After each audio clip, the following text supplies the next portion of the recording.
It's different now. I mean, we still hang out all the time like before. But now when no one else is around... Well, you know. So you could say we're dating. But it's secret. Secret dating? I don't know.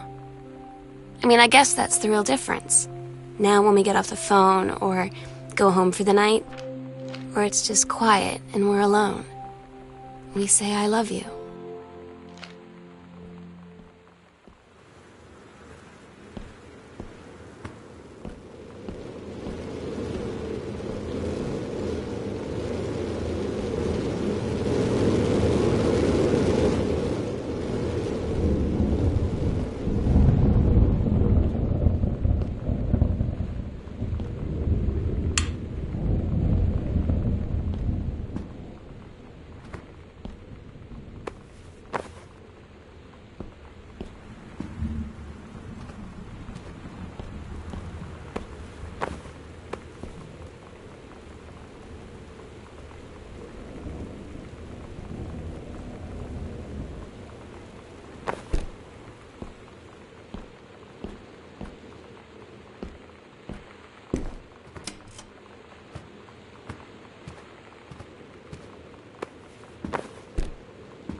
They tell you to stick with the group on field trips, Katie.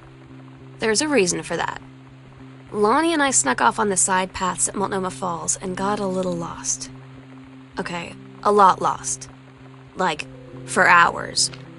Right before the bus left, we found a trail and came running down the path, soaked and covered in mud, shouting for the bus not to leave. The school called home. Mom and Dad said, "You didn't get into trouble like this before you met that Lonnie girl." But I don't think they know about us. The kids at school, though, I'm really afraid that's a whole other story. Stick with the group, Katie. Stick with the group.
interesting talk with Mom and Dad tonight.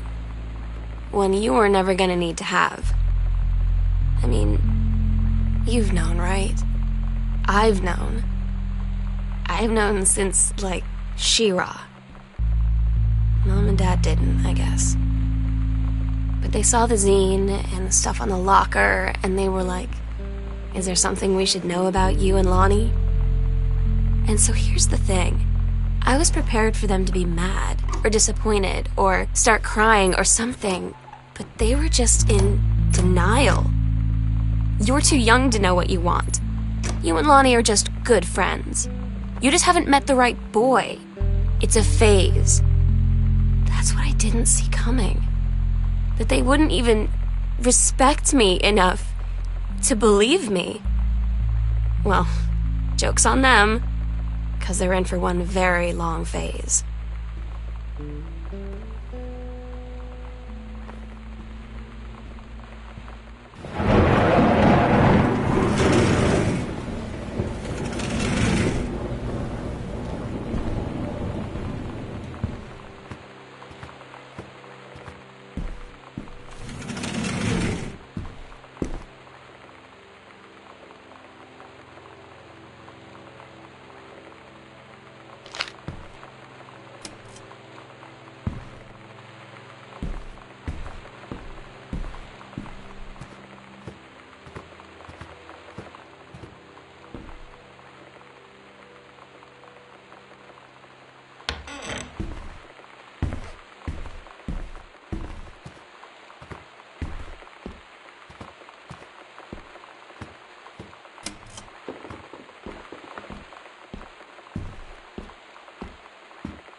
Todd's band lost their singer.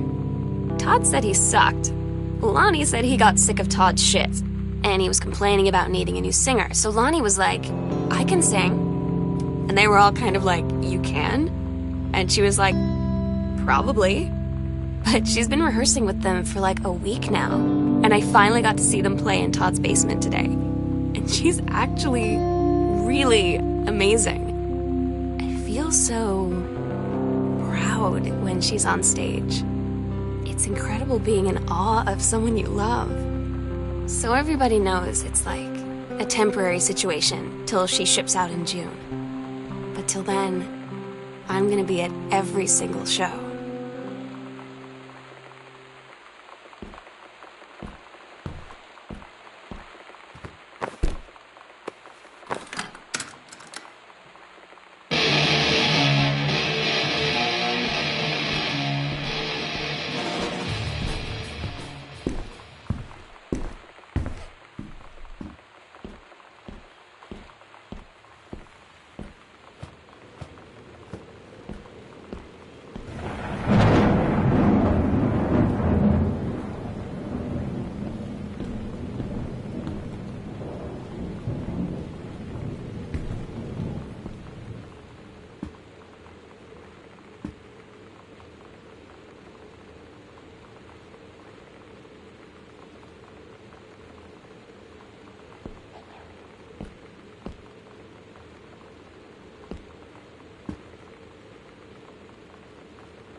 Daniel finally came over to get his game. I'd been dreading it. But he brought this story with him that I wrote when we were little. I started reading it, and then there I was, crying at the kitchen table. He asked what was wrong, and I was thinking about how we used to be friends, how much I'd taken for granted. But instead, I told him about school, and Dad, and Lonnie, and then how sorry I was that I wasn't his friend anymore. He gave me a hug and said it was going to be okay. For some reason, I almost believed him.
Lonnie had her going away show with her band tonight.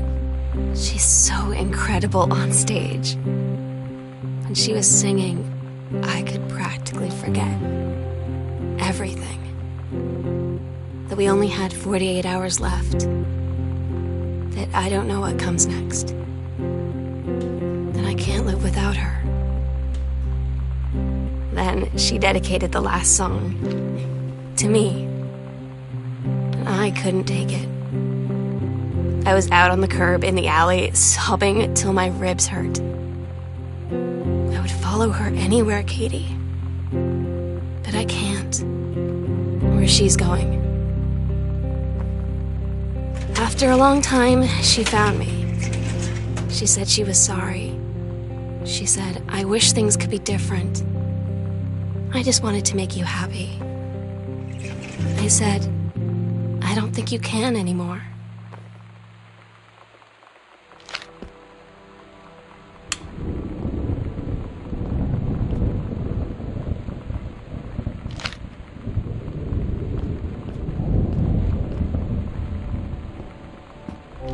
We agreed our last night together would be our happiest ever, and we'd forget tomorrow was going to come at all.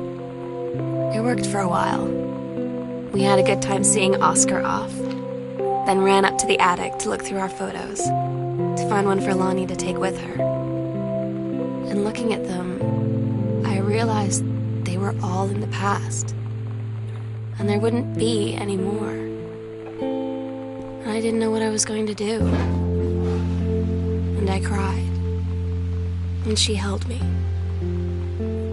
She said she knew it was hard, but life would move on. I said I didn't want my life to keep moving without her. That's when she cried too. I was so exhausted. I must have fallen asleep like that, in her arms. In the morning, I woke up, and I was finally alone.